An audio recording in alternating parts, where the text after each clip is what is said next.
අයිබෝන් සුබ දවසක් කියලා. දැන් ආයෙත් ගම්පොළ උඩුදුම්බර පැත්තට වහිනව නේද? දැන් එන්න ආයෙත් වර්ෂාව සබාදහම මේ විශ්වතලය විසින් මිනිස්සුන්ට ගැරහුම් වේදනාවල් ගෙන දෙනව වැඩි නේද? ඒ කියන්නේ නායකයා මිනිස් ජීවිත සෑහෙන ප්‍රමාණයක් නැති වුණා. එතකොට දේපල සෑහෙන ප්‍රමාණයක් නැති වුණා. ගම් වතුරු ගැලුවා.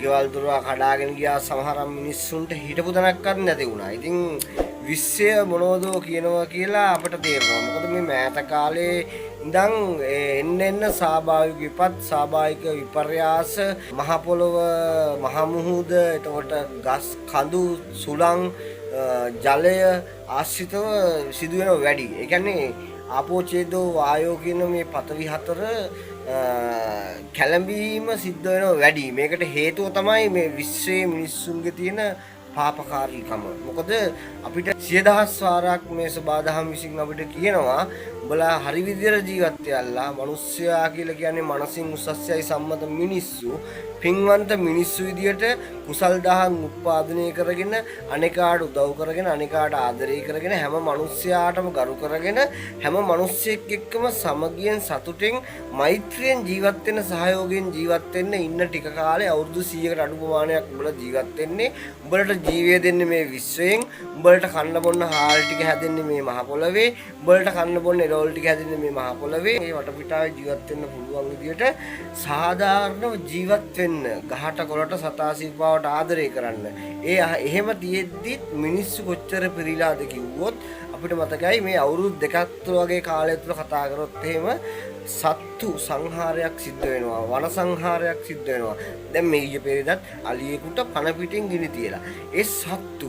නමුත් මේ සබාදහමට මේව දරා ගන්න අමාරුයි. එතකොට තමන්ගේ අම්මා තමන්ගේ දරුවගේ බෙල්ල කපලා පීහ සිංකයකට දාලා අම්මා බෙල්ලවල දාගෙන මැරනවා. තමන්ගේ අම්මා තමන්ගේ දරුවෝ දෙන්න මල්ලතුවට තල්ලු කරලා අම්මත් මල්ලතුවට පයින්නවා.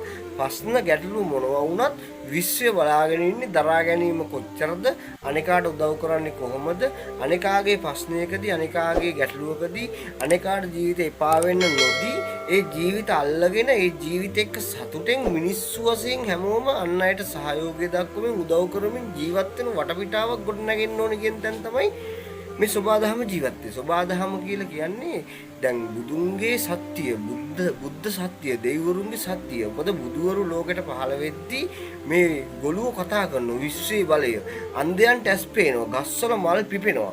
අදටත් මේ විශ්වයේ බලය තියෙනවා. එතකොට මේ විශ්වය බලාගෙන ඉන්නවා ඒ මනසින් උසස්යයි මිනිස්සු පිරිහෙන්නේ කොච්චරද, මිනිහා මිනිස්සයා පිරිහෙන්නේ යම්සේද, ඒ සේම මේ ස්වාභාවික විපත් එන්න මහ පොළොවේ වැඩි වෙනවා. මහ පොළොව ඒකට දරා ගන්න බෑ. සබාදහම් අම්මට දරා ගන්න බැරි වෙනකොට මේ වගේ නොයෙකුත් විපර්යාස මේ මහ පොළොවේ සිද්ධ වෙනවා. ඒවට හොඳම විසඳුම තමයි ඒක මිනිස්සු තේරුම් අරගෙන සියලුම මිනිස්සුෝ එකවන්ව ජීවත් වෙන එක, සමගියෙන් ජීවත් වෙන එක, පින්දහම් පමණක් උත්පාදනය කරගන්න එක, කුසල් පමණක් වඩන එක තමයි මේ විශ්වයේ බලයෙන් අපිට විශ්වයේ ගැරහුම් වලින් අපිට බේරෙන්න පුළුවන් එකම දේ. මොකද ගම් වතුරක් ඇවිල්ලා ගෙවල් ගහගෙන ගියා මිනිස්සු මරුව කියලා නඩු දාන්න බෑ. සබාදහමට නඩු කියන්න පුළුවන්ද? බෑ. සබාදහමේ නීතිය තමයි සර්වසාධාරණ නීතිය. ඒක පැහැදිලිව අපිට පේනවා.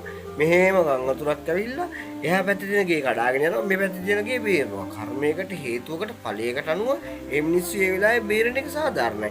ඒ නමුත් ඒ දෙන්න ගත්තන් පස්සේ ලොකුද පොඩිද, ධනවත්ද පෝසත්ද කුලවත්ද ඒ කිසි දෙයක් මේ සබාදහමට වැඩක් නැහැ. සබාදහම විසින් කරන්නේ සියලු සත්වයන්ට එක හා සමානව දඬුවම් දෙනවා. එතකොට මිනිස්සු දැනගන්න ඕන, මනසෙන් උසස්යයි සම්මත මිනිස්සු දැනගන්න ඕන මේ ලෝකේ ජීවත් වෙනකොට අපි ඉන්නේ පොඩි කාලයක්. ඒ කාලය තුල තම දරුවන් සමග, ඥාතීන් සමග, හිතවත්තු සමග, දෙමව්පියන්ට උපස්ථාන කරමින් ඒ සියලු දෙනා එක්කම සමගියෙන් සතුටින් ජීවත් වෙන්න ඕන, පින්දහම් කරන්න ඕන.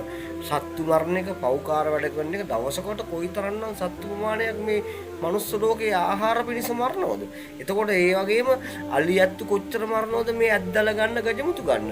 ඒ වගේ සත්තු මිනිස්සු පවා කීදහක් මරා ගන්නවද, එකිනෙක වෛර කරනවද? අනිත් එකාට ඉඩකඩම් වලට, යාන වාහන වලට, ගෙවල් දොරවල් වලට, දේපල වලට තමන්ගේ වුන් තමන් මරා ගන්නවා. ඉතින් එහෙම සමාජයක් ගොඩනගෙනකොට විශ්වයට ඒක දරා ගන්න බෑ. ඒකේ ප්‍රතිවිපාකයක් විදිහට තමයි දැන් මේ විශ්ව සත්‍යයේ බලය එන්නේ තව ඉස්සරහට වැඩි.